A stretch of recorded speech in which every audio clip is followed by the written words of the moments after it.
Welcome to the finals. Okay, credit transactions. Sino yung wala? Tatlo, no? Okay. What do you know about credit transaction? Let's start with you. What's your name? What? Maria. Yes. What's good in the evening?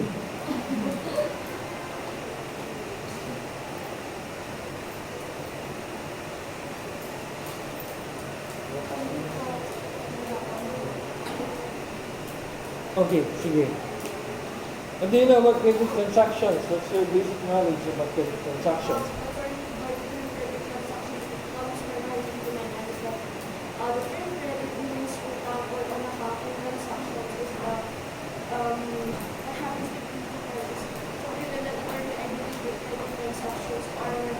Transactions that involve having an account or something like that. Mm-hmm. On account or kasi yun yung sabi ng book, on account. Kita-kita eh. Pero without reading the book, before you came here, ano ang personal na opinion mo about credit transaction? That's my perspective about credit transactions because in accounting po, credit is primarily linked to account po or purchases of account. So that's Hindi ba ang credit sa accounting is yung debit, credit? yes po, debit Yes. and credit for normal balances. But in terms of purchases po, you can purchase on account or on through cash Cash. basis. So pag cash basis po, yung cash basis and credit basis naman po, you will have the accounts mo. Okay, that's your knowledge about it. Next. Anong name mo? Ay, ito. Ay, when dilipigan po. Ano na? When dilipigan po. Okay. Credit transactions based din po sa... You cannot say the same thing, ah. Simple lang. Oh, you can. Pero lesser ang points mo kasi parehas na kayo. Sige. Kasi, yung knowledge ko po about credit transactions is based din po sa lessons namin sa accounting. Mhm. Ganun. Kasi, when we are talking about credit po, you are buying something. Tapos, nakalista lang siya, ganun. Hindi mo pa siya mababayaran through cash or kahit anong assets, ganun. Nakalista pa lang siya. Tapos, ayun po, credit transactions, mga transactions na hindi pa nababayaran ka na nakalista. Okay. Next. Ano name? Anong, ano? Almazan? Wala namang ibang almazan sa klase, no? Sige. According to one of the two of them talked about the perspective of accounting, I would like to talk about the perspective of English, wherein the term credit transaction involves two words, credit and transaction. So first, there must be a transaction that is going on. So if there is transaction, there should be two parties involved. In this scenario, a bailee and the bailor. Yung nag-loan at yung nagpa-loan. So when it comes to What is the, what? Sino yung baby? Sino yung baby? yung baby po, siya po yung umutang. Tapos yung bailor, siya po, yung bailor, siya po yung umutang, yung baby yung nagpa-utang. Wala. Tapos yung kulang po. Tapos, number term transaction, so dapat meron dalawang point of view dito. And then yung term credit naman, it talks about credits, yung mga on accounts, yung mga loans, for example, yung mga utang, yung mga liabilities ko, which will be the subject of the transaction. Mm-hmm. Why do you think people engage in credit transactions? Why do you think people engage in credit transactions? Because at the moment, there is possibly, it is possible that at the moment they are reserving their cash for other purposes or wala po talaga silang cash. That is why they So if are, that's your reasoning, wala ka palang cash, ba't kita totoo ka na? kasi they are expecting that in the future, using what they have loaned, they are to generate income which they will Is be that a able to- guarantee? Is that a guarantee? Um, Everything ba na, say for example, utang ako ng pera sa iyo, so sa bangko, gagamitin ko pang business, Hindi po. will that amount to profit?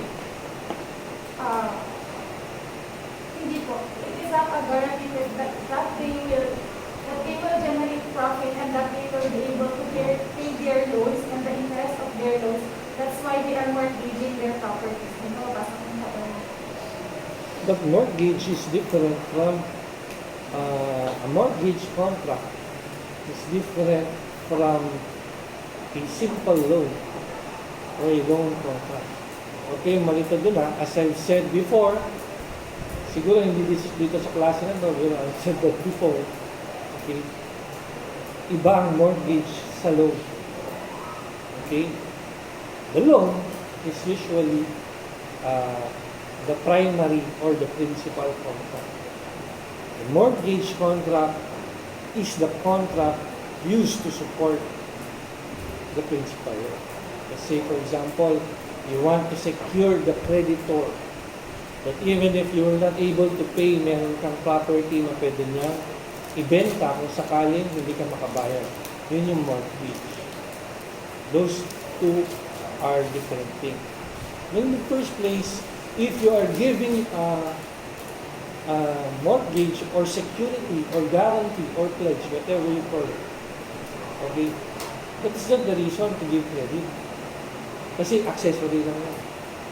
What's the main reason why people engage in credit transactions? Until now, actually, people engage in credit transactions.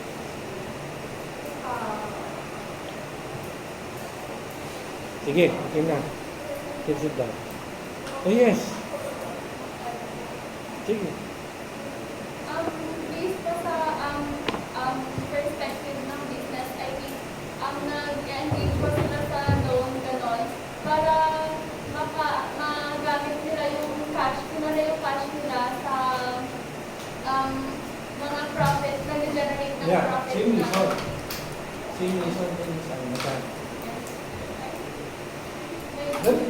That's true, however. But that speaks about the purpose of credit. You use that money in order for you to generate profit para later on yung pagbabayad. Well, that's not the reason. Tama ba? Sige. And I might have read or watched something that says, kaya po naglo-loan kasi yung loan is hindi siya mag-generate ng tax or something. Di ba po kapag may hawak kang cash, meron at meron po kasing babayaran, pero kapag po pinutang mo yung cash na yun, hindi ka naman magta-tax regarding dun sa pinutang mo na yun. So, it is possible that they are loaning or they are engaging in credit transactions so that they may be able to use money or generate produce that money without buying without spending too much on other expenses such as taxes. It's not always true. It's not always true. Kasi once the debtor pays, of course, merong interest yan. Even if you say na walang interest, no. Kahit walang interest, walang stipulated interest. Pero meron laging intrinsic interest. Okay, sa lahat ng pautang meron interest. Okay? So, if merong interest, that is income, that is tax. Okay, that can be tax. Okay?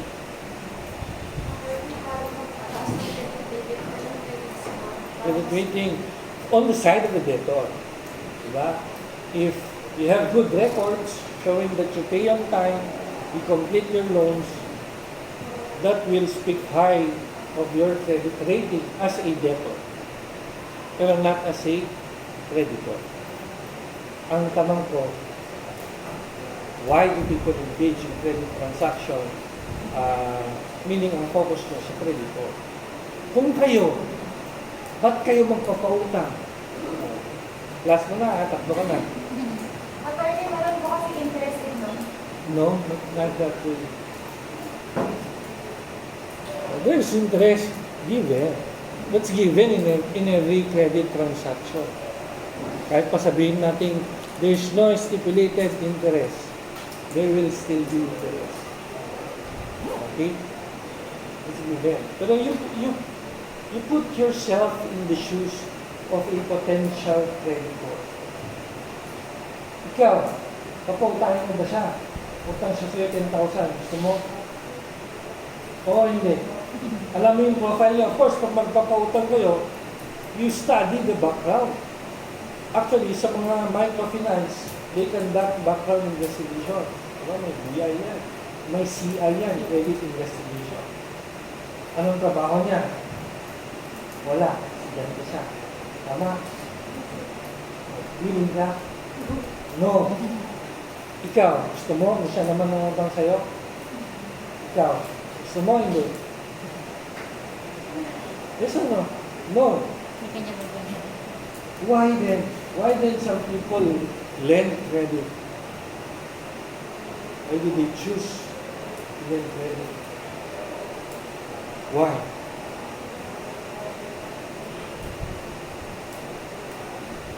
Ito, you can apply this. In love. Okay. So what is the common trait in love and credit? Huh? Expectation. Of course, you have obligations. Therefore, you expect that both parties will do their part. Just like in a relationship. Ano sabi mo? Reciprocity. In the same, as you can relate the expectation, di ba? When one party does his or her obligation, the other party must commit to his or her obligation as well. Okay? Hindi na pwede pero para makatulong lang. Para makatulong lang. Para makatulong. Societal results. I mean, kasi yung nabasa ko pa dito sa kung mag-gagawin ng simple loan ko, both po silang gratuity. So, kaya ko pa nasabi. Hindi.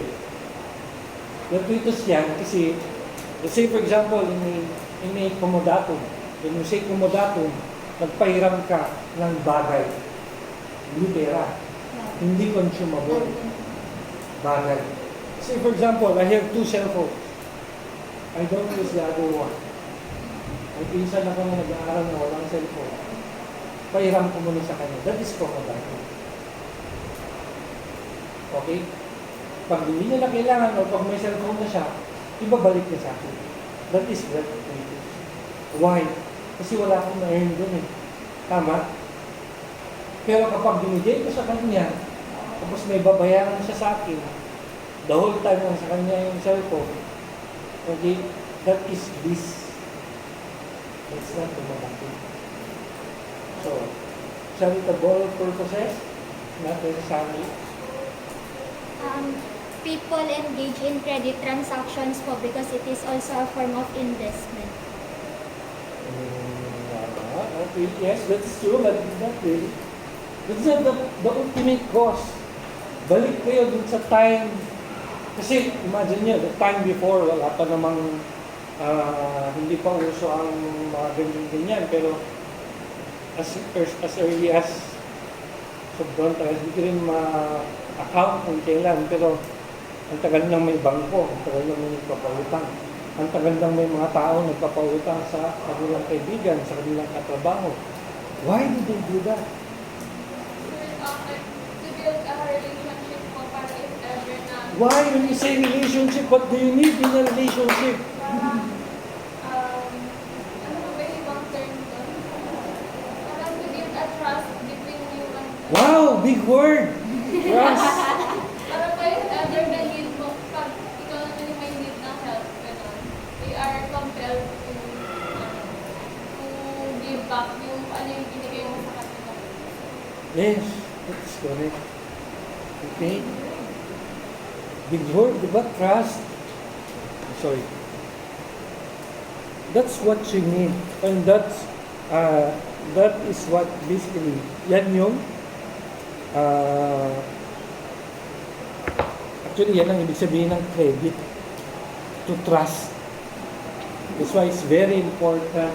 Sabi ko nga in relationship, akala ko mayroong magbibitaw.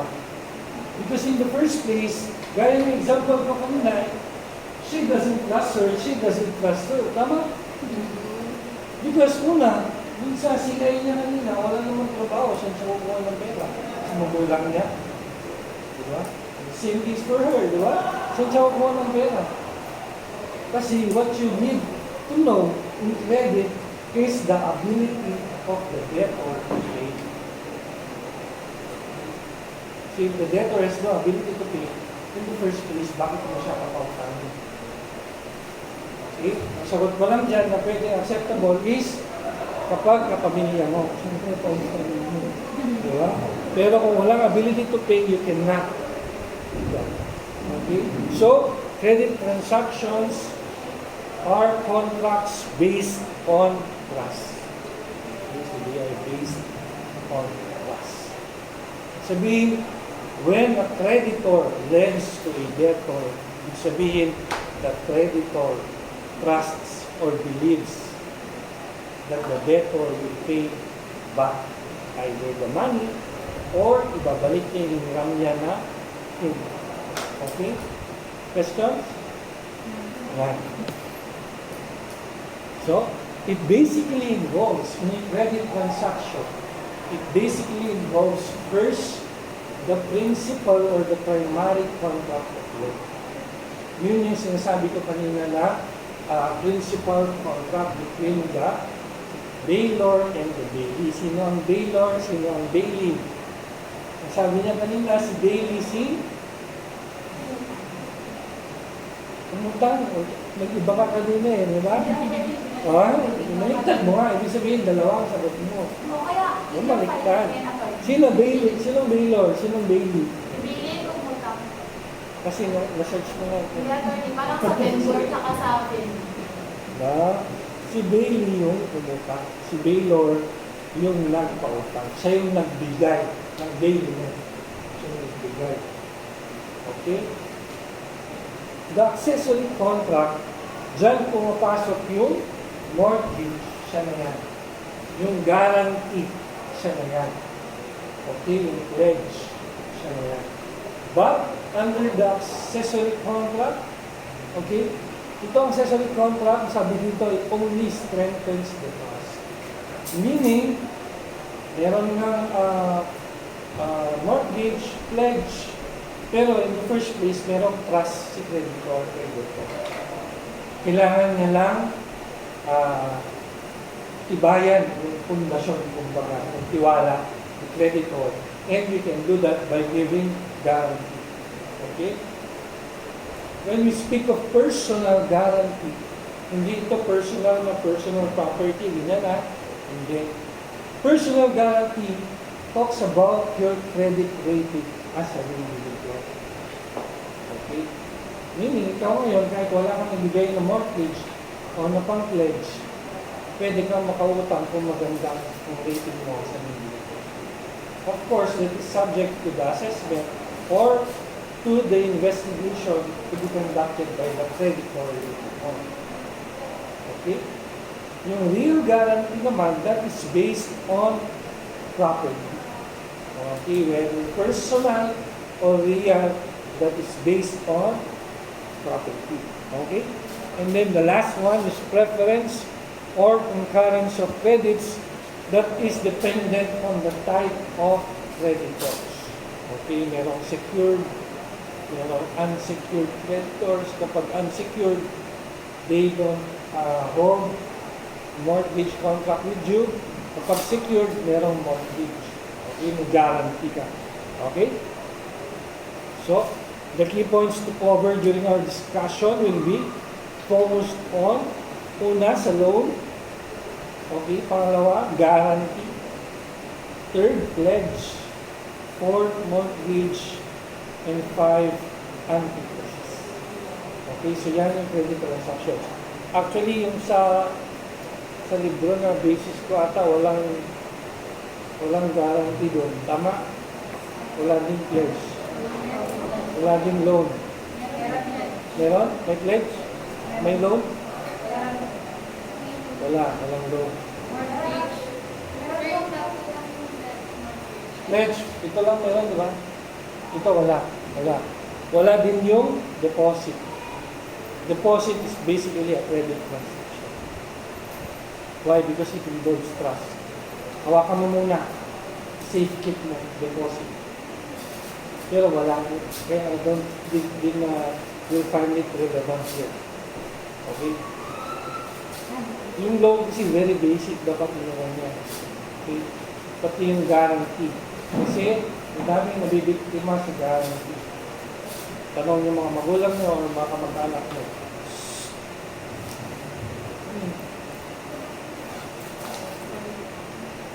Tanong yung magulang nyo o kamag-anak nyo.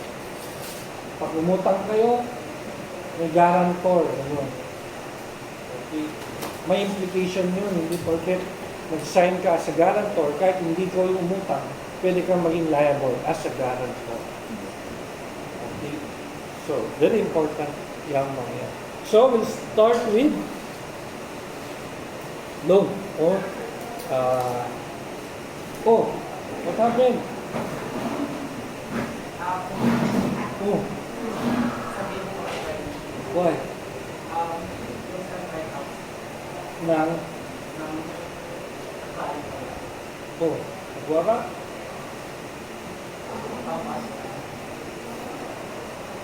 Kailan yung day niya? November 13 to 19 po. 13 to 19. Pati sa date, nag-away kayo. Ha? Ay, 14 to 19. Busy. Mula November 14. 14 yung naka-date, 13 yung laro. Kahit ano simulan. Mag-away dito sa klase ko, nagtatanong lang ako. Okay? Ingit naman ako sa day and month ko. Meron ka, sir. Meron. Timuan ka. Ha? Tinimuan ko. Yeah. Yeah. Pero before kasi sa amin, alam mo, day and night namin, 2 days lang. 2 days, 3 days. I think the maximum was, I know, hindi pa ata 3 days, 2 days lang talaga. Tapos ang foundation days namin, 3 days. Hmm? Yeah, sa amin mo. Hiniwalay po sa amin na Swerte nyo kasi wala na namang araw. May break na kayo, tapos afternoon. Day and night. Iba pa po ata yung day and night ako rin. Kaya nga, pinupush ko na simulan na ngayon kasi tignan mo, ilang weeks yan. 2 weeks yan. Gulat kayo, exam nyo na. Okay? At least may nasimulan tayo, di ba? Okay. No? Kailan yung debate? Everyday po may debate. Everyday, alam nga, everyday pupunta ako. Ako daw yung nandun. Ayun po makikita. Baka po ano. Kalaban ka namin siguro. Ako yung kalaban. Ewan mo kung sino yung ano sa amin. Ayan ako yung mag-debate. Mag-debate ka?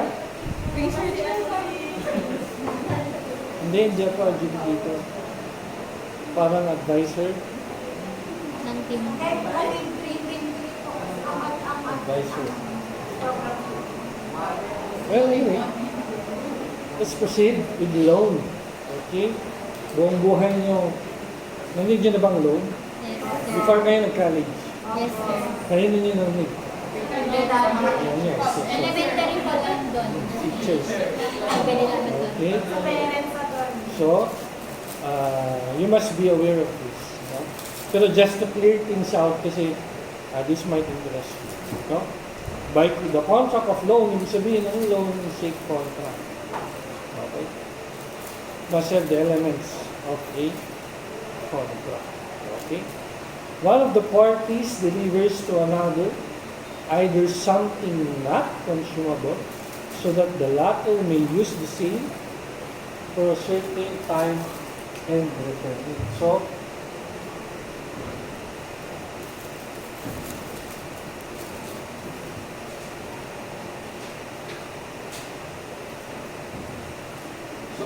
Sa una pa lang, in which case the contract is called a comodato.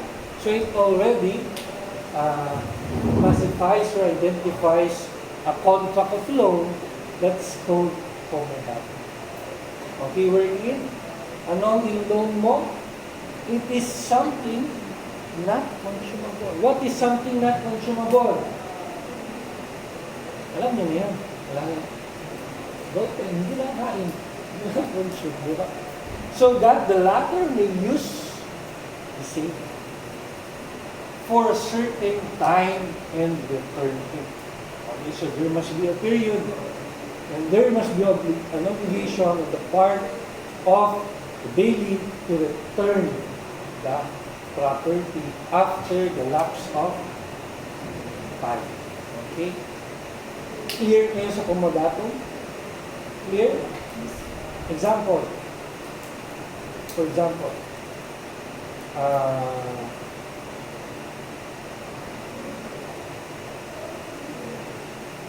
she or I lend by way of comodato to her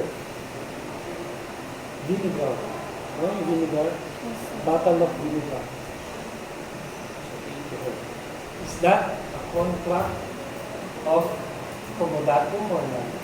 Pwede lang po. Basta for display. No? Okay? No, the English says no for you. Pwede lang po basta hindi niya i-consume for display lang po yung dati lang. Okay? Naka-advance ka, no? Okay, pwede yun. Pwede yun. Basta hindi siya for use. Okay, hindi siya i-consume kasi yung vinegar is a consumable. And the only way that you use it is to consume it. Pero kung hindi mo siya gamitin, say for example, you're going to exhibit it. Kunwari, collector siya ng suka. Iba't ibang klase ng suka. Okay? Pang-display niya, meron siyang museum, meron siyang gallery ng suka. Okay? Hinirang mo yung suka mo kasi kakaiba yung suka mo. May asin. Kakaibang asin. Okay? So, pwede yun. Basta hindi na i-consume. Clear kayo sa comodato? Clear? Okay, so that is generally, yung example ko is an exception. Okay? So yan yung general rule. Ang nililend is something na gagamitin, of course. You can apply it anywhere. Yung kaibigan mo, hiniram yung laptop mo kasi may presentation sa bukas. That is comodato. Pag binalik na sa'yo, but the comodato is extinguished, nagawa mo yung part mo, which is binigay mo, tapos binalik niya. That is comodato. Gratuitous, yes. Pero kapag binigay mo, tapos nagbayad sa'yo ng 500, okay, kasi for the use, that is lease. Okay? Kaya sabi natin kanina, gratuitous. Sabi din dyan, comodato is essentially gratuitous. Okay? Now let's continue. For money or other consumable thing, upon the condition that the same amount of the same kind and quality shall be paid, in which the case is simply called a simple loan or a auto loan. Yan yung loan na sinasabi natin, loan of money. Okay, or to return the same amount, same kind, and quality. Okay? Comodatum is essentially gratuitous, as I have said. There are questions there? Meron? Na simple loan may be gratuitous or with the stipulation to pay interest, di ba? If you are going to return the money, okay, na walang interest, depends on your agreement. You also stipulate in your interest. Okay? In comodatum, the bailor retains the ownership of the thing loan. So, ito yung importante. The bailor retains the ownership of the thing loan. Sa comodatum. Ibig sabihin, kapag pinahiram ko yung laptop ko sa kanya, ako pa rin. compare that with the loan of money or mutuum, the ownership passes. Okay, kasi saan mo nga naman gagamitin ng pera? Diba? Hindi naman sinabi dyan na the same amount, the same money that you borrow is the same money that you will return. That will be ridiculous. Diba? The important thing is you return the same amount subject to the stipulation to pay interest. Questions?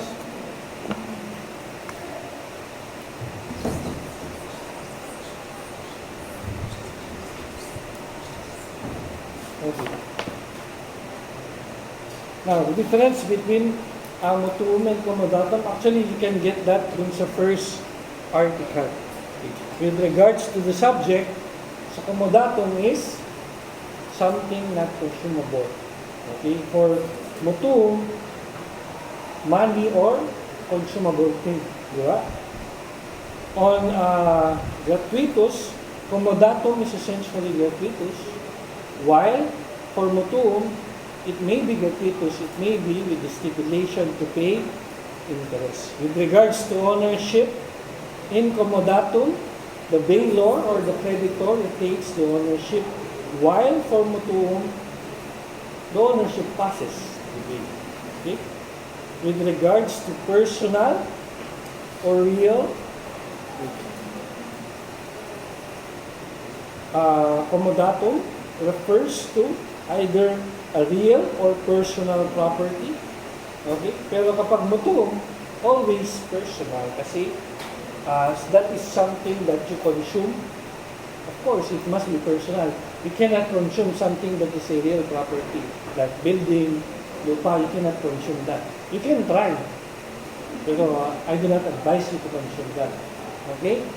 While for the purpose, for comodatum, the purpose is for use or for temporary possession kasi ibabalik mo din siya. Okay? While for mutuum, okay, for consumption kasi gagamitin mo yung pera. Okay? For the risk of loss, you relate that with ownership. Okay, sino may-ari? Kung ni-retain, ibig sabihin siya yung may risk of loss. Kung nag-transfer, siya yung may risk of loss. Gets obliged to pay. Under here, ang sabi, under mutuum, of course, you're obliged to pay at the end, while for, usually may term, for comodatum, pwedeng may term. Kung wala kasi, ang tawag dyan, precarium. It is subject to the will. Advanced na to mga future article. Subject to the will of the creditor or the bailor. Walang term. Kasi in the first place, you get my logic kanina, no? Yung sa laptop or yung sa cellphone, dalawang cellphone ko. You give it by way of comodatum because you do not currently use it. Hindi mo siya kailangan in the meantime. Pero pag sakaling kinailangan mo siya, pwede mong ulit. Recalculate mo. Kung wala kayong term. Okay? But even if meron kayong term, kung talagang kailangan na kailangan mo, pwede mo. Okay? Ganun yung comodatum. Bakit mo ipapahiram sa iba yung ginagamit mo? Bakit kung ipapahiram mo yung hindi mo ginagamit? Diba? And characteristic, mutuum is not personal in character, while comodatum is personal in character. Okay?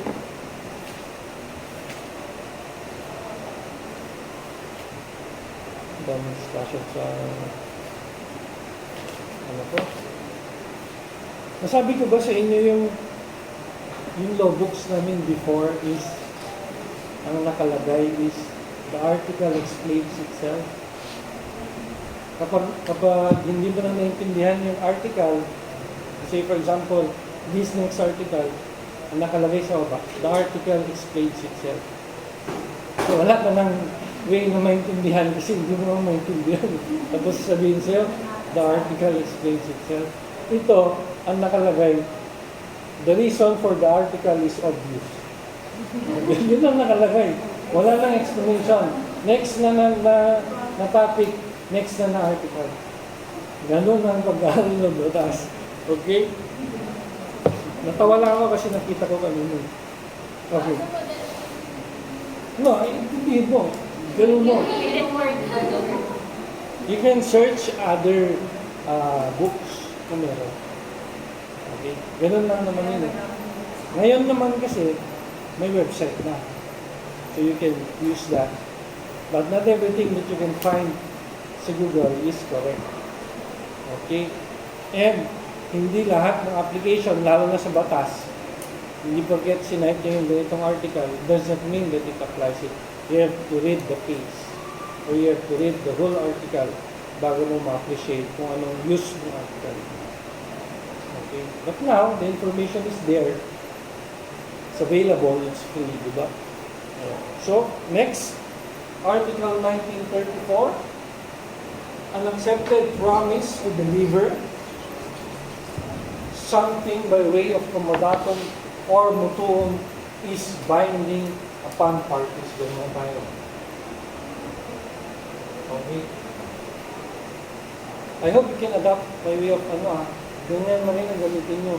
Kasi kung babasahin mo yung buong article, hindi mo maintindihan yung article. Ang ginagawa dyan, dinadissect. Yan ang ginagawa ko, dinadissect. Okay? An accepted promise. Okay? There is a promise to deliver something. Either you deliver something not consumable or a money or something consumable, depending on the contract, is already binding. What does it mean? Okay. Say for example, X and Y.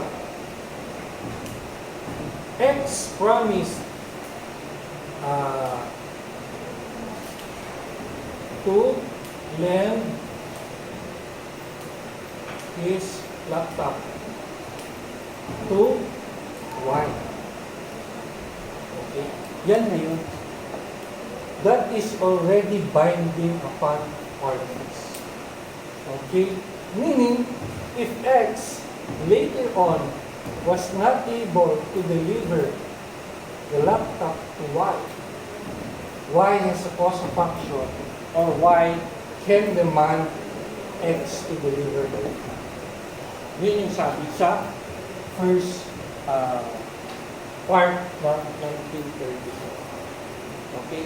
That does not mean, in this case, wala pang contract. Wala pang comodatum. Okay? That is only a promise. Walang comodatum dyan. Okay? Yes? Okay. But, the comodatum, meaning the contract itself, or the mutuum itself, shall not be perfected until the delivery of the object of the contract. So, ang sabi natin before sa contract of sale, sa assignment of credits, is that it is consensual. It is perfected upon meeting of the minds. But, we should learn that a contract of comodatum or a contract of a mutuum is not perfected upon meeting of the minds. Therefore, a contract of comodatum or simple loan is not a consensual contract. Okay? It is perfected only by delivery of the object of the contract. Either something not consumable or money or something that is consumable. Meaning, this article also says that a contract of loan or comodatum or simple loan or mutuum is a real contract. Compare that one to a consensual contract wherein it's perfected upon meeting the minds. Dito, it is only perfected upon delivery of the object of the contract. That is the definition of a real contract. Okay? Ibig sabihin, kahit kung meron kayong agreement, kahit pa meron na kayong kontrata, kung walang delivery, hindi perfected. Gets? Compare mo siya sa contract of sale. Kahit wala pang delivery, basta may agreement, perfect. Gets? Question? None? Wala question? You take note of that one, ha? Okay, let's proceed to chapter 1. We'll talk about the nature of comodatum. Okay. So, under the first article, the bailee in comodatum acquires the use of the thing,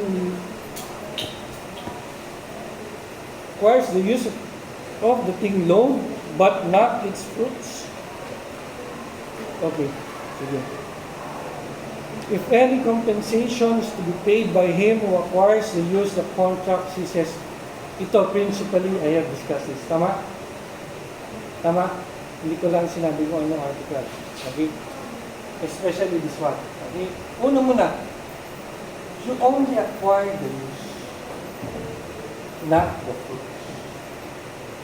Okay? Why? What if you acquire the use and the fruits? That is not comodatum. That is another contract in the civil code, which is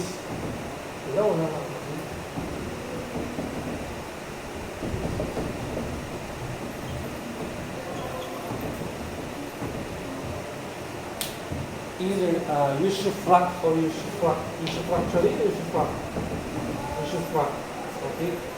A contract of usufruct. Okay? You use it and also the fruits. That is the usufruct.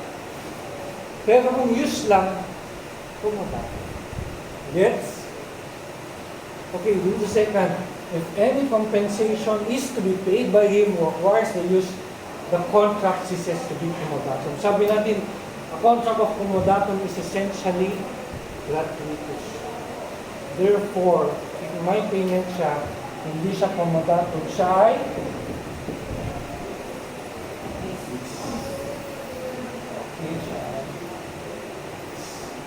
so, very important yung facts.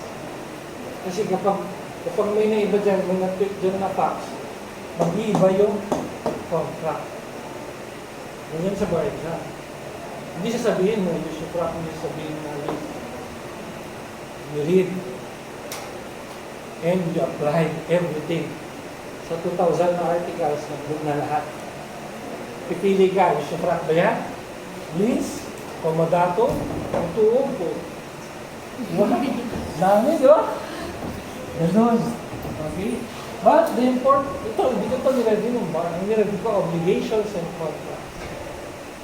Kasi no matter what you call it, the important thing is their obligations and contracts to each other.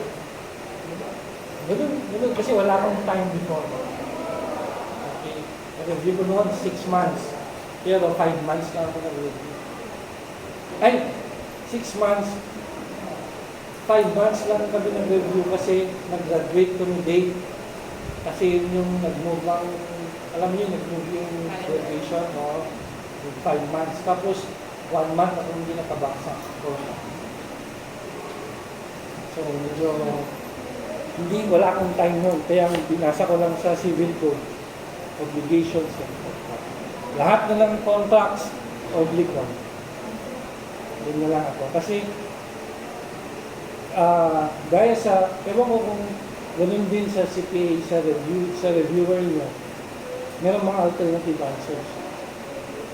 Of course, the main answer will be the specific, let's say for example, the specific contract of usufruct, specific contract of comodatum, tutuog.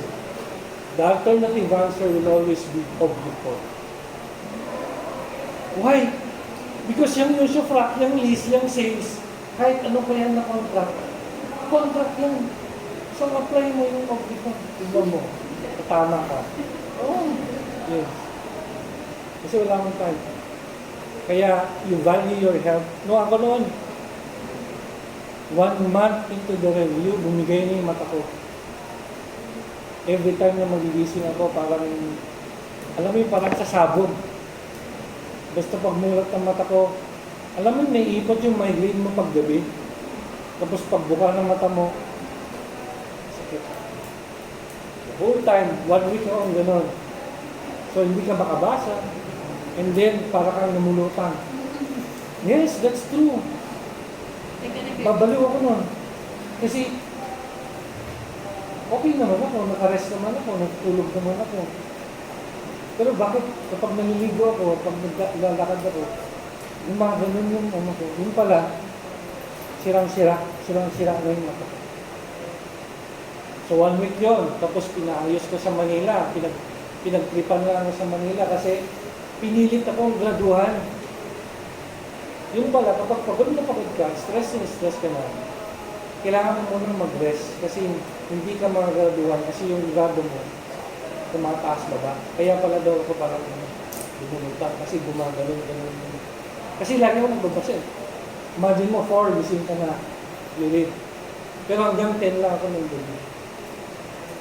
Ganun sa akin. Imagine that, 2 weeks. Tapos, nung naloko na ako, kasi mas nag-worse nung ginaraduhan ako, mas nag-worse yung binigay sa akin. Umuwi ako. Kahit labag sa loob ko nung umuwi kasi ang bar exam noon sa Manila lang. Unlike ngayon na regional. Noon sa Manila lang. So ayokong umuwi noon kasi makakat yung review ko. Ang daming pwede mangyari. Umuwi ako kasi wala na akong magawa. Pag uwi ko, sabi ng doktor ko sa mata, is pagod na pagod ka na, hindi kita gagawin. Bumalik ka sa akin after 3 days, huwag kang magbasa, huwag kahit mag-text, kahit manood, wag. Imagine.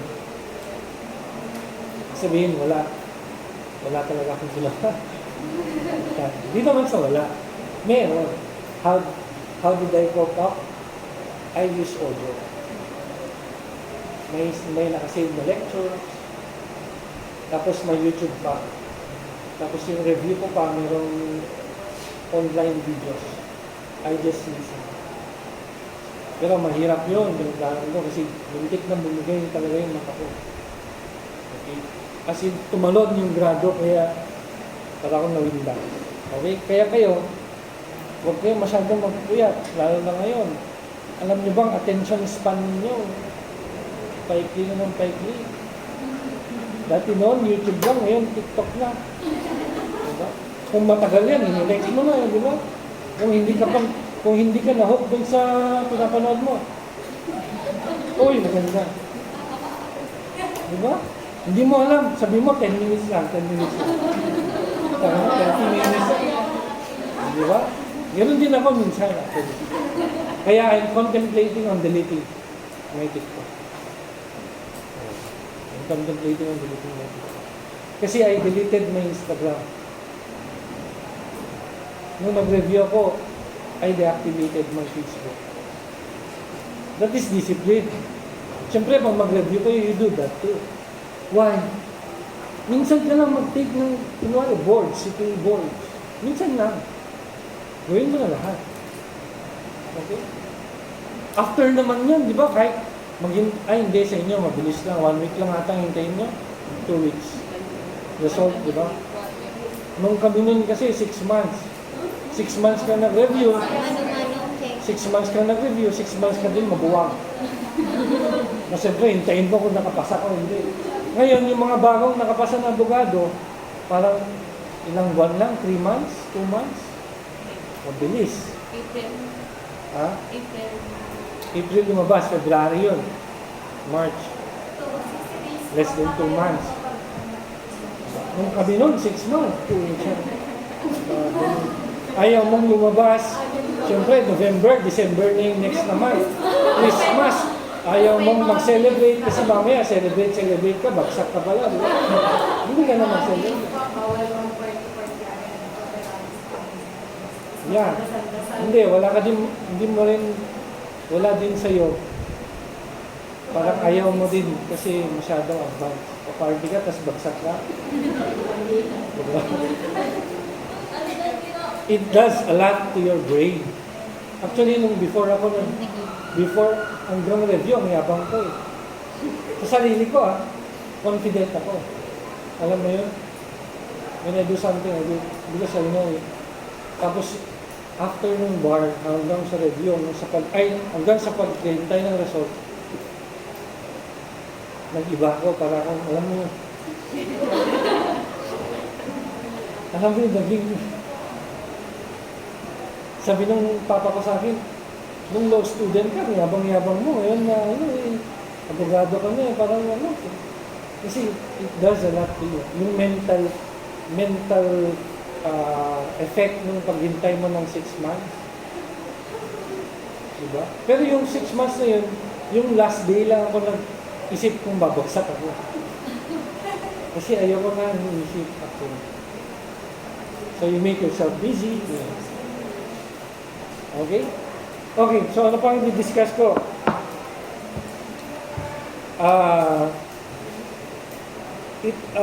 Take note of the characteristics of a comodatum.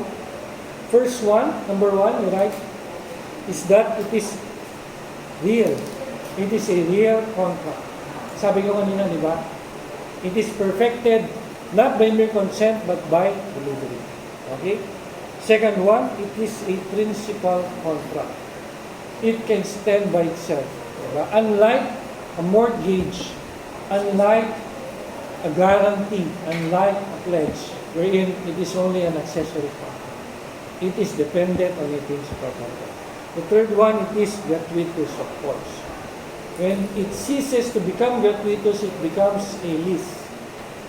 4, it is personal in nature. Why? Because comodatum is based on trust. It's given based on trust. Okay? Ano pa? Yun lang. The next article is Article 1936.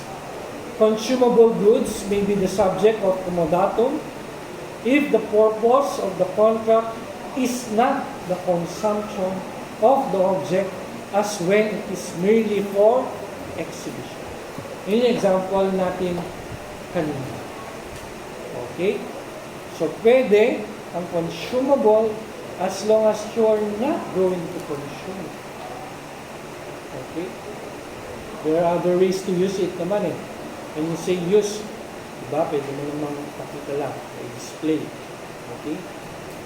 The next one, movable or movable property may be the object of comodatum. So, whether personal or movable, or real or movable, pwede object ng comodatum. Okay? Pero ang mutuum, which is later natin discuss, is mostly personal property. Okay? Hindi po ba kapag removable, ano po yung boundary?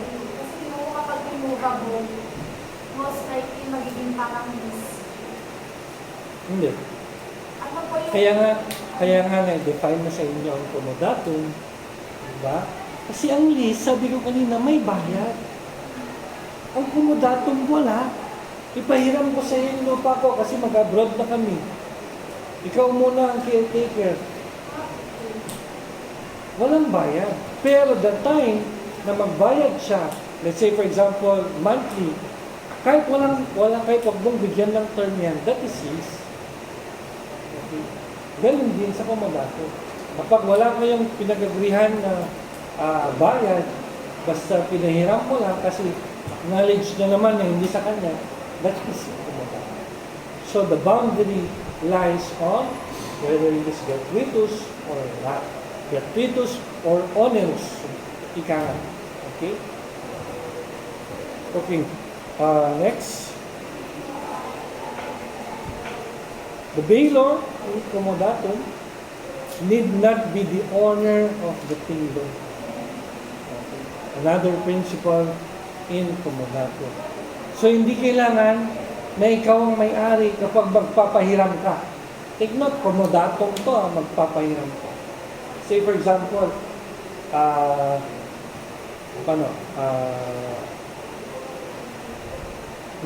merong sasakyan yung tatay mo, nag-out of town. Ikaw ngayon ang gumagamit. Siyempre, you have the right to use that because you are his or her son. Diba? Or her daughter. Okay? So, pwede mo ngayon na ipahiram mo by commodity. Basta babalik mo.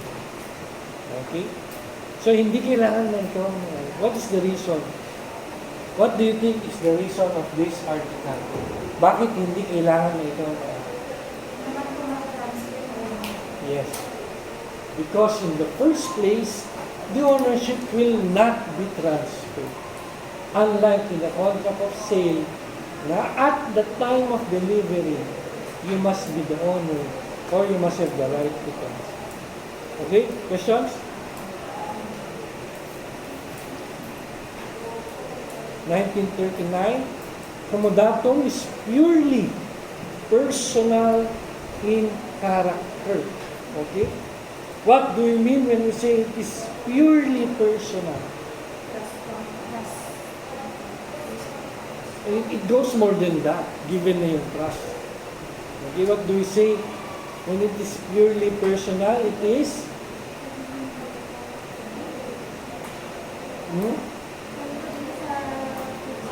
Having in view the character, credit, and conduct.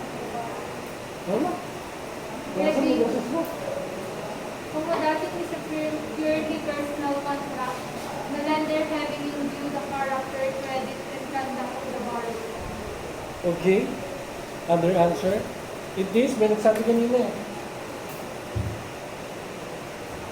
It is non-transferable or non-transmissible. It is purely personal. Sa'yo, pinahiram sa'yo yung cellphone. Ikaw ang gagamit kasi sa'yo pinahiram. Yung nagpahiram sa'yo, alam niya, ikaw ang gumagamit. Therefore, hindi mo ipapahiram ulit sa iba. Gets? Yun yung sinabi natin, purely personal in character. Because under the civil code, okay, there are rights that may be transferred. Okay? Yung pagsigil nga, ay yung credit mo nga, pwede mong transfer, di ba? Assignment of credit. Okay? Pero, itong comodatum, hindi mo pwede i-transfer. Okay? Consequently, the debt of either the bailor or the bailey extinguishes the contract. Why? Sabi nga natin, purely personal. Siyempre, kung wala ka na ikaw yung pinagpahiraman, or the other way around, kung wala ka na ikaw yung nagpahiram, it will be extinguished.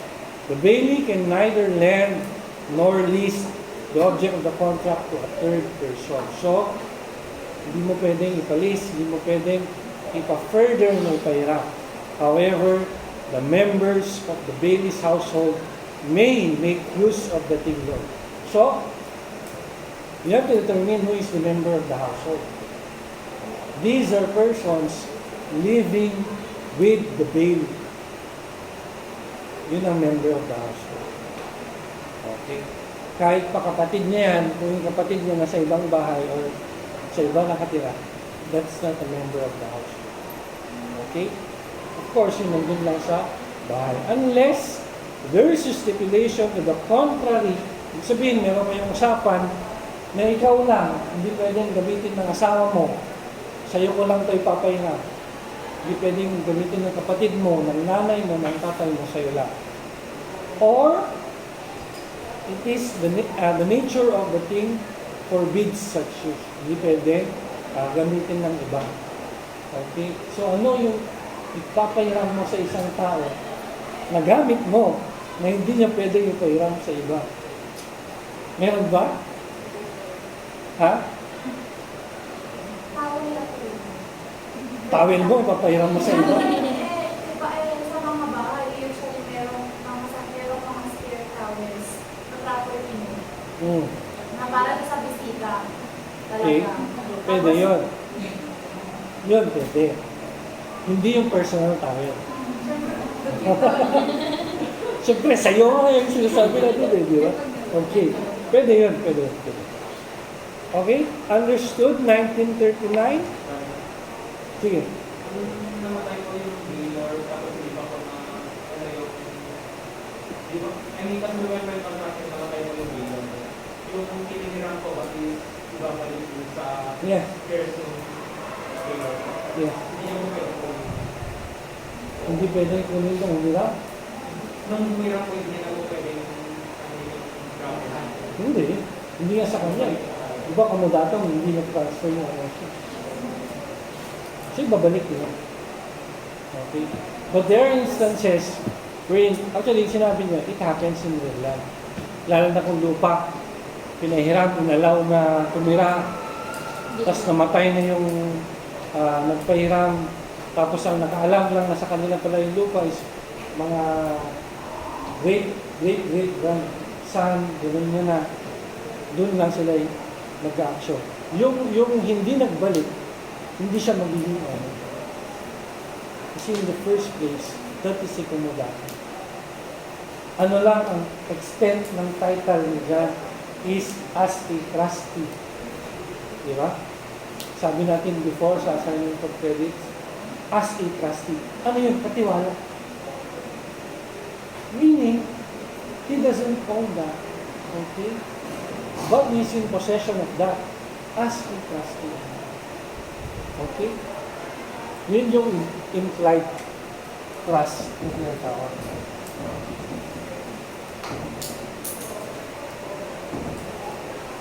Okay? Yan, mahirap yan, lalo na sa korte kapag sa kaso, tapos yung in-explain ko, mahirap yan kasi mahirap i-prove ang implied trust. But you can prove it by the series of scenarios or events that can happen. Sa scenario na sinabi mo, pwede silang bumalik sa assessment. Pwede naman. Yeah, pero punta ka sa totoong senaryo. Oh, andun sila sa lupa. Kahit pa pumunta ka sa assessor, magpapaalis mo sila. No. Kasi under the law, whoever is in possession of a real property, whoever is in a particular land, is presumed to be the owner. That is under the law. Pero isipin mo rin naman, ikaw ang nagtatanim din sa lupa, ikaw ang nakatira din sa lupa. Hindi sa iyo. Siyempre, the presumption is, you are the owner. So, ang action mo, hindi lang sa assessor, although may document ka na kunin sa assessor, yung tax deck, yung certification of payment of taxes, okay, ikaw ang magbabayad, kasi bakit ka magbabayad kung hindi ka may-ari? Diba? So, magbabayad ng taxes si may-ari. Dadalhin mo yan sa court. And sabi ko before, kapag lupa, hindi ka pwedeng basta-basta magpaalis ng tax. Kailangan sa court. Gano'n. So kapag nakatira kayo sa lupa ng disenyo, okay, malis. Kasi, presume, owner kayo. Kahit ipabarangay kayo, kahit pa isalpak yung titulo sa mukha ninyo, kami ang nakatira dito, kami ang may-ari. Kasi kung talagang ikaw ang may-ari, you file a case against us. Let's see. You file a case. Nag-prosper, nag-answer, ganyan. Pag-decision, unang decision after 10 years. Hindi, nagamit mo pa yung lupa, di ba? 10 years ka eh. Pag lumabas yung decision ng court, lower court lang yun, pwede mong i-MR, pwede mong i-appeal. Pagdating sa Supreme Court, that is 20 years. Hindi na, pag-graduate mo pa yung anak mo. That is true, guys. Yung na-handle ko noon na case was more than 20-year-old case. Dumaan na sa Supreme Court. Binaba na ng Supreme Court. Pero hindi pa rin makuha ng may-ari yung lupa. O, di ba? May decision na Supreme Court. Final na. Kasi hindi basta-basta magpaalis. Lalo na ngayon, meron yung National Commission on Human Settlements. Meron na naman yun. Kahit pa daw meron ka ng finality of judgment, kailangan mong hanapan ng matitirahan yun, papaalisin mo ng lupa. Before that, Before that, kailangan mo na may dialogue sa kanila. Di ba? Nagkaso na kayo after ilang years, tapos magda-dialogue to kayo. Di ba? That's the law. What can you do? Yeah. Pero ganun yun. Okay? Kaya ang ginagawa ng iba ngayon, lalo lang kung meron silang evil intent or bad intent, they will go to the property, hindi na abantayan. Okay, minaman-manan nila ilang araw, wala talagang pupunta. Binakuran na yun nila. Sila ang nakapesti doon. Sino taga Peña Blanca dito? Wala. Gasan. Peña Blanca. Wala. Yung meron sa Aliman lang eh. Dati noon, nung college, high school ako, as in plain lang yun na lupa. Wala talaga nakabakod. Tapos after ilang years, recently lang biglang binakuran. Tapos nilagyan lang, alam mo yung, tubo lang, na madali lang buuin. Tapos may guard. Ang nakatira din sa kubo, guard. Hindi, yung guard na kasi naka-uniform siya. Promise, tol. Nasa highway yun, kitang-kita eh. Sabi ko, gago to. Siguro kilala niya, abogado. Baka abogado to. Kasi nakabantay yung guard dun eh. Wala naman siyang binabantayan kasi lupa lang yun eh. Ibig sabihin, kapag ganun guys, in dispute yung lupa. Binakuran yun, kinauhan yun kasi may nag-claim na iba. Ganun naman ang gagawin mo. Para walang mag-claim na iba, ikaw ang bumakot. Unless may title. Yun lang ang problema. Before kasi pwede kang mag-acquire by occupation. Yun yung babakuran mo sa'yo. Yun yung occupation. Pero, yung title diyan, kahit pabakuran mo yan, hindi sa'yo yan. Pero, sabi ko kanina, it doesn't mean na kahit pa may title yan, basta nandun ka, ikaw ang presyong mo yan. Kaya magkakagulo-gulo sa korte. Kaya buti ng 10 years nito. Diba? Anong time? Oh, layo pa. Kagalawin mo na. 1940, a stipulation that the bailee may make use of the fruits of the kingdom is valid. So, generally, ang pwede lang gawin ni bailee is to use the thing. He cannot enjoy the fruits.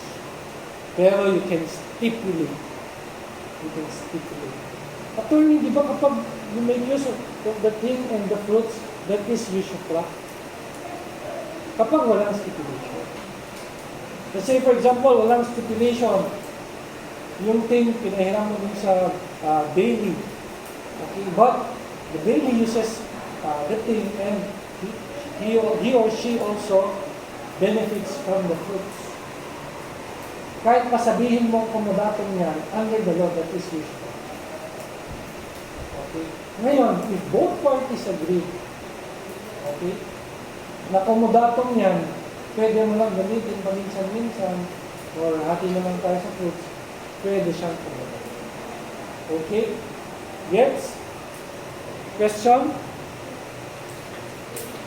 Nahan, baka may example dito.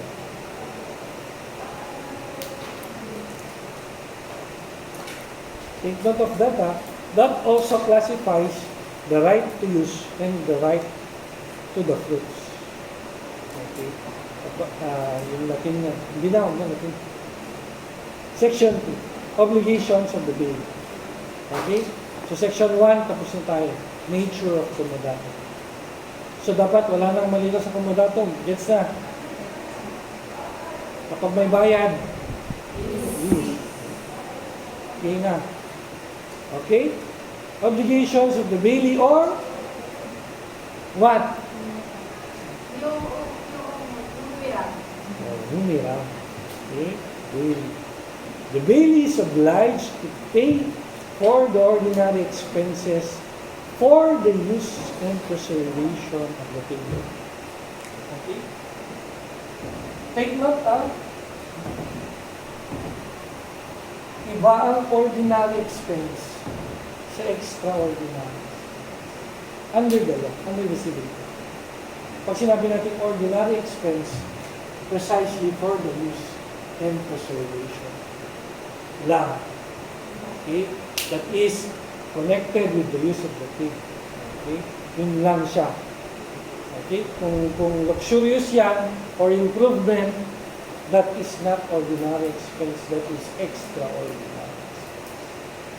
Okay? Gets? Yung normal repair mo, yan yung ordinary expense. Kasi, ibabalik mo yan. Siyempre, gusto mo na kapag hiniram mo, ibalik mo the way na hiniram mo.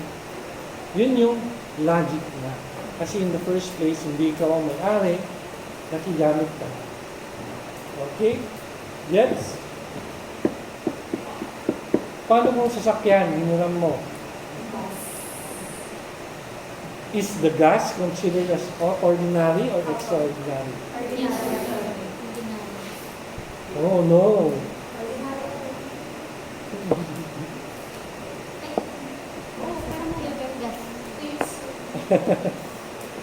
Sure? Yes, attorney. Paano kung hiniram mo na malapit na mag-empty yung... Attorney, sabi na kasi please. Kaya, paano kung hiniram mo na malapit na mag-empty yung tank? Yes. Ayun mo siya. Pero kung hiniram mo siya na full tank, you can say na dapat ibalik mo na full tank. Pero kung hiniram mo siya na empty na or malapit na mag-empty, kailan mo. Kapag sinabi nung may-ari, "Uy, bakit empty na to?" Sabihin mo, nung hiniram ko, empty na nga eh. Diba? Kahit kung magdemandahan kayo, hindi siya makakakuha sa'yo. Okay? Hindi siya makakakuha sa'yo. Sa pa mo pabayad. Okay? That is kaya nga sabi natin, civil code, civil law. What the parties agree will prevail. What the parties consent will prevail. Ganun din naman, pati sa law, kung anong gusto ng parties, yun ang mangyari. As long as hindi lang siya against the law. Okay, that's our safeguard lang. Okay, kaya free kayo kung ano yung agreement nyo, free kayo. Kaya natin inaaral to para lang alamin natin ano yung limit ng freedom nyo to contract. Diba? Time? Tagal pa. 10 minutes. Yan. Obligations to Bailey, the next article. The Bailey is liable for the loss of the thing, even it should be through a fortuitous method. Okay? Dito muna tayo sa una. Sabi niya, the Bailey is liable for the loss of the thing, even if it should be through a fortuitous method. Ibig sabihin, generally, the Bailey is not liable if the thing is lost through fortuitous. Meaning, this 1 to 5 is the exception. Okay? Pag binasa mo, parang hindi, di ba? Di ba? But this is the general rule. If the thing is lost because of fortuitous events, the Bailey is not liable. Why? You can always go back into discussion natin kanina. Who bears the risk of loss? It is the owner. Now the question is, who is the owner? It is the bailor. Diba? Bailor. Kasi yung lang yan. Therefore, the bailor bears the risk of loss in case of fortuitous. Yes? Yes. The first one, madali lang to, kaya lang kayo numerate. If he devotes the thing to any purpose different from that for which it has been bought. Sabi natin kanina, something not consumable, diba, kinahiram for specific use, for particular use. Dapat doon lang siya gamitin. Okay? Kasi kung ginamit mo sa iba, that is a violation of your obligation. Therefore, kapag yan nasira, dahil ginamit mo sa iba,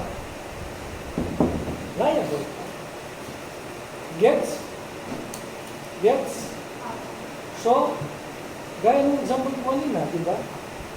Hinihiram ng classmate mo yung laptop mo kasi may presentation sa bukas. The purpose is for the presentation tomorrow. Okay?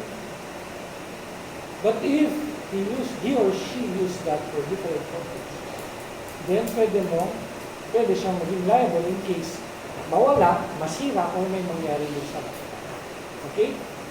Pero that's a matter of facts and evidence. Okay? Siyempre, what he or she does in her private time, does that count naman kung hindi mo naman ma-prove na ginamit ka sa ibang bagay. Therefore, sinasabi din natin na kailangan mo rin siya i-prove. Kaya nga sabi ng prof niya before na idealistic kasi hindi porket totoo, ma-prove mo. Di ba? There's a difference between the ultimate truth and the legal truth. What you can prove is different from what is the truth. Diba? Ganyan din dyan. Kahit pag ginamit sa ibang bagay, kung hindi mo naman ma-prove, hindi mo rin ma-prove. Okay?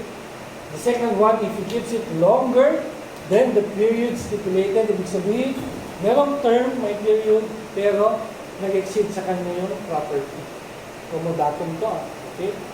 Or after the accomplishment of the use. Meaning, kung hiniram niya yung laptop para gamitin bukas, ibig sabihin, after ng presentation niya bukas, ibalik niya. Okay? Kapag nag-exceed yun, tapos nawala niya, pwede siyang manilay. Gets? Third, if the thing loan has been delivered with appraisal of its value. Kasi dito pa lang ini-indicate mo na kung magkano yung pwede niya mawala. So ito, 40,000 yan. Okay. Kasi normally, hindi ka naman ganun magpahiram. Sige, balik mo na lang bukas. Sige, balik mo next week. Hindi naman yung, sige, 80,000 pa, balik mo next week. Wala namang ganun eh. Di ba? May ganun ba? Ba't mo pinresyuhan? Bakit? Mawala ba? Di ba? Pinresyuhan mo kasi baka mawala. Di ba? At least, pagkabigay mo, alam niya na yung presyo. Paano ito? Unless there is a stipulation exempting the bailiff from responsibility in case of a complete use. Okay? If he lends or lends, which is basically a violation of his obligation of the thing to a third person who is not a member of his or her household. Tignan mo, hindi siya gender sensitive. Dapat dito, his or her. Diba? Gender sensitivity. Dapat there na raw. Dapat there. Dapat may there pa, no? May it pa. Kasi may mga offended, no? Which is very ridiculous. Eh? I'm all to whatever you want to identify yourself. But let's not get to the point na ridiculous ka na. Alam niyo ba sa university sa Amerika, they were celebrating gender equality. And on that same day, may na-rape na babae na estudyante kasi yung mga transgender, they are allowed sa CR ng babae. Doon mismo ni-rape na yung babae. And you cannot do something about it kasi transgender siya. Which is very ridiculous. Kasi in the first place, biologically speaking, there are only two sexes. It's male and a female. Okay? Yun, sa kaso na yun, walang nangyari. Kasi natatakot yung school na baka bumalik sa kanila kapag prosecute nila yung ng rape. Therefore, free yung ng rape. Therefore, ako din, kung gusto kong mang rape, if dumating tayo sa point, kasi sa Amerika, very ridiculous na yun. If dumating tayo sa point na parang Amerika tayo, which is yung SOGI, SCB, lahat gusto nilang mangyari pati dito sa Pilipinas. If dumating sa point na gano'n din ang STEM natin, I can just pose as gay or transgender and I can enter into a bathroom that is for girls or for females. And they cannot they cannot tell something about it kasi nga, I'm a transgender. Why? Kasi gender, you identify yourself with that. Kasi for example, I identify myself as a trans. The next morning, I identify as asexual. Will you do something about it? No. Because I want to identify.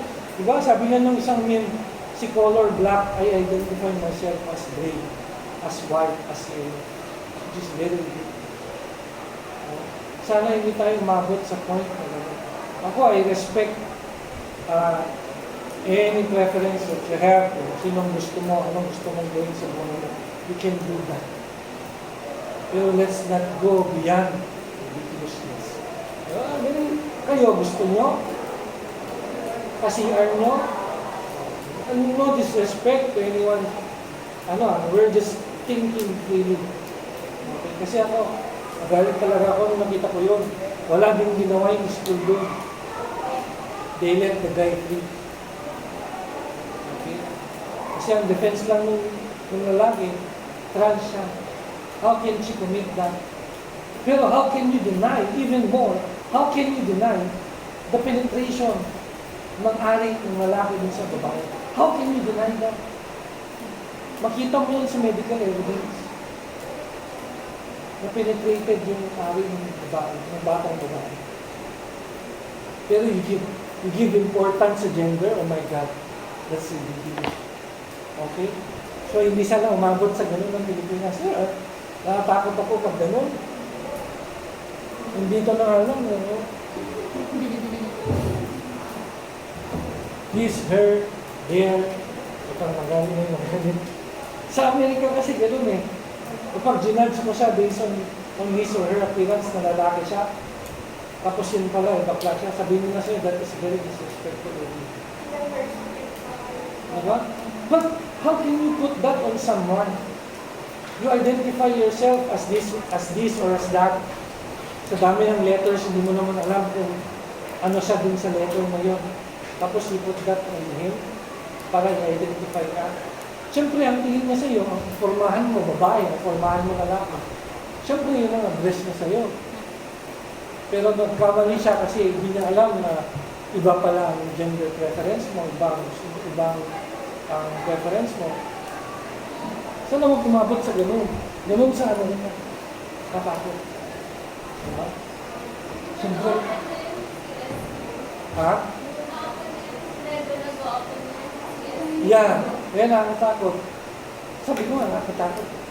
Kasi pina-follow nila, ginagawa ng America, which is sa Amerika ngayon, very, magulo. Pero kung may mangyaring gano'n, dyan sila mag-iisip. Kung may yung mga mangyayaring ganyan. Siyempre, government ng CSU, maghuhugas kamay lang. Trust me, I'm not the government. Ang sabi ko sa inyo kahapon, trust me, those things happen. And it's up to you to correct those things. Okay? So, mahirap. Okay? If being able to save either the thing borrowed or his own thing, he chooses to save the latter. Pero, natural instinct. Di ba? Yung sa'yo o yung hindi sa'yo? Siyempre yung sa'yo. Pero kung ginawa mo yun, under the law daw, you will be right. Okay, nagkabaha. Babayaran mo din na, di ba? So kung nagkabaha, sinave mo yung sa'yo, hindi mo masave yung sa kanya, you will be liable. Okay? Question? None? Let's continue next week, 1943. No, not next week. Oh my God. It's next week. And sino yun? Kayo yun o sila? Sila po. Sila. Sila po yung tatamaan ng week ng kayo. O pag-usapan niyo. Sila, sir. Wala akong kinalaman dyan. Kaya mag-usap dyan. Sila. Ay, well, 1943, okay? 1943. Yes, sir. And then prepare for exam.